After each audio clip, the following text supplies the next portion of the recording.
आजकाल एक नवीन ट्रेंड चालला आहे मराठी कलाकारांना ट्रोल करण्याचा।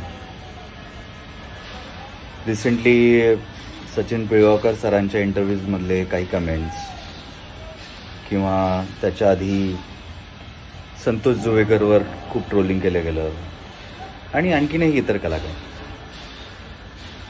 मला माहित नाही हे कोण करतंय, हे जाणून बुजून केलं जातंय, पण मला ह्या टेक सॅव्ही ट्रोलर्सला त्यांच्याच भाषेत सांगायचं आहे,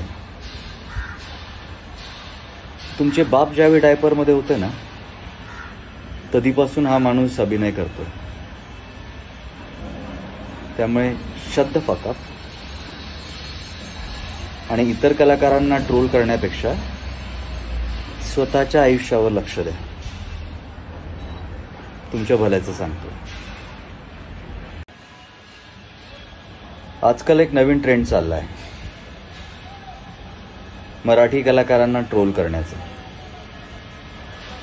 रिसेंटली सचिन पिळगावकर सरांच्या इंटरव्ह्यूजमधले काही कमेंट्स किंवा त्याच्या आधी संतोष जुवेकरवर खूप ट्रोलिंग केलं गेलं आणि आणखीनही इतर कलाकार।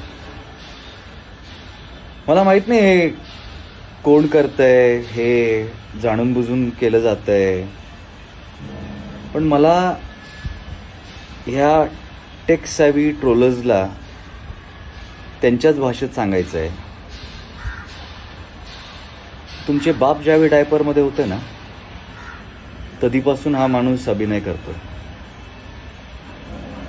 त्यामुळे शट द फक अप आणि इतर कलाकारांना ट्रोल करण्यापेक्षा स्वतःच्या आयुष्यावर लक्ष द्या। तुमच्या भल्याचं सांगतो।